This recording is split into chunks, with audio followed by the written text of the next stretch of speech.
Hey guys, I have Lattafa's Teriaq Intense now, and this one was, what can I say? This one was viral. Like, this was viral to a point where, people couldn't stop talking about it. Everyone on YouTube had to talk about this.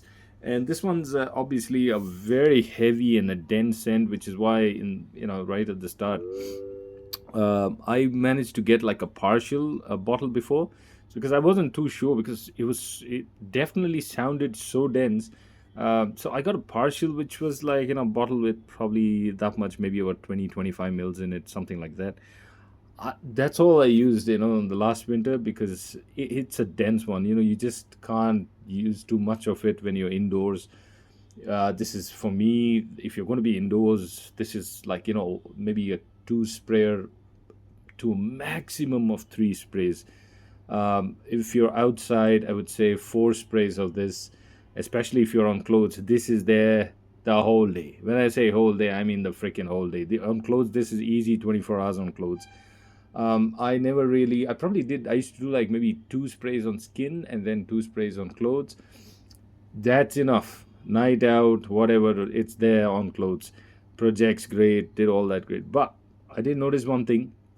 The previous bottle that I had, since it was a 20 mil, obviously that had macerated for at least like a month and a half or 2 months before I got it. So that one performed pretty intense, like, right off the gate, and it smelled way more settled. The blend in it just felt better. But I noticed when I got this bottle full, right off the gate, it was okay, but didn't smell just as, how do I say this, sophisticated, you could say, as the older bottle. So I did leave this for quite some time, and when I did try it out now, yep, it definitely, definitely smells way better. So this one definitely needs maceration. I think maceration does wonders on this one. So just keep that in mind. Now this one, for me, you talk about this, the opening, just forget about all the freshness and things like that, even though it does have bergamot and, saffron in this thing. Sure, the saffron and bergamot, they try, they just try, they barely try to do something before, the plum liqueur, I would say it's more like a plum liqueur kind of a note or plum syrupy note. It's something between that. It's really confusing between the syrupy. For me, it sometimes actually comes off more syrupy than liqueur. So the boozy note does come up, that is there for sure. I mean, again, it's not alcoholic. Again, it has no alcoholic blast or something like that. No, it's not that. It is a pure boozy kind of a note. It's like a boozy plum syrupy kind of note that comes off, and you really need to like that. Now, of course, to help with that, there's cinnamon as well, and that cinnamon plays an amazing role in this one.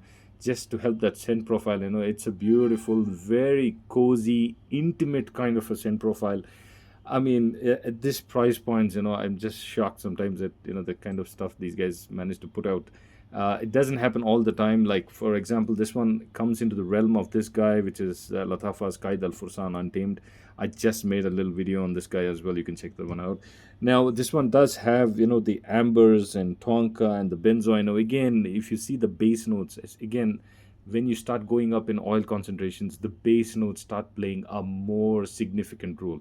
As you start going up the oil concentrations, yeah, it's always the base notes that they just are super eager to come out. So the base notes really dominate. So amber and tonka and the benzoin and things like that, again, this is definitely an ambery scent, and this ambers, they tend to have a sweety nuance. Tonka, again, a sweety nuance. Benzoin, again, does have its own. So they're different types of nuances, but they add into the richness and sweetness again. Now, considering the amount of sweety notes that this one has, it isn't like insanely sweet. It isn't unbearable. Yeah, sure. If you're going to do too many sprays, it's going to get pretty unbearable. Trust me, this will get unbearable if you do too much. But it's not like one of those where you just do two sprays and it's all sugar everywhere. No, it's not that. The blend's pretty nice, actually. To be honest, it does have a pretty good perfumer's name behind it, Quinton Bish, and he is a popular guy. In the fracom spaces, a lot of people actually follow him and see what kind of creations he's done, and they usually go by his creations. So there are people who are like loyalists, you can say, for Quinton Beach, from as far as what I've seen in the general space nowadays. Great scent, amazing price point. You can get this. I think $20 and under. It is beautiful. Sometimes what I just do, I don't even wear this thing. So what I do is when I'm at home or something, you just feel like you're in the mood for a fragrance or something. I just do a couple of sprays on both the hands. So I just do a couple of sprays, and yeah, I just sit and enjoy it. I just don't go and whiff. Don't whiff your hand. Let it come to you. Let the scent come to you, and it will come. Trust me, this guy will come to you.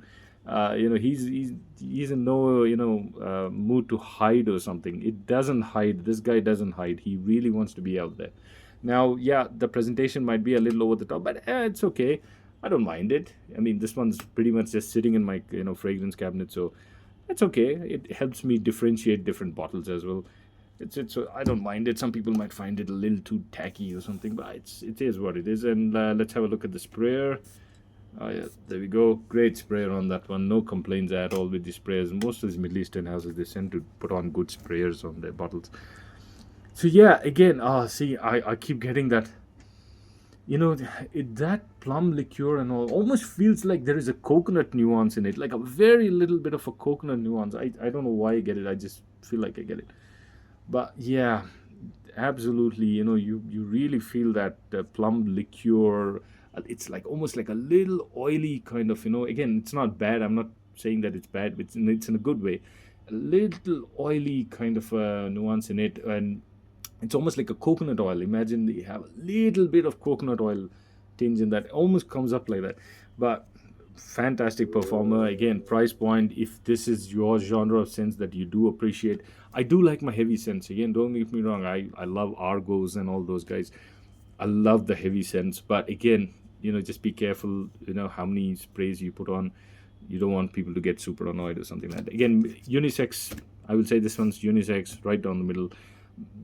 People argue that it's slightly masculine leaning. It's possible, probably, but there's no reason why women can't wear this one.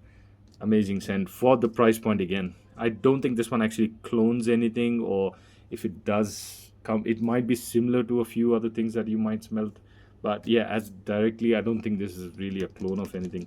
All right, guys, that was my quick review, and you just say, yeah, it was a bit late, I know, but anyway, better late than never, right? All right, guys, I appreciate you guys watching. I will catch you guys in the next one.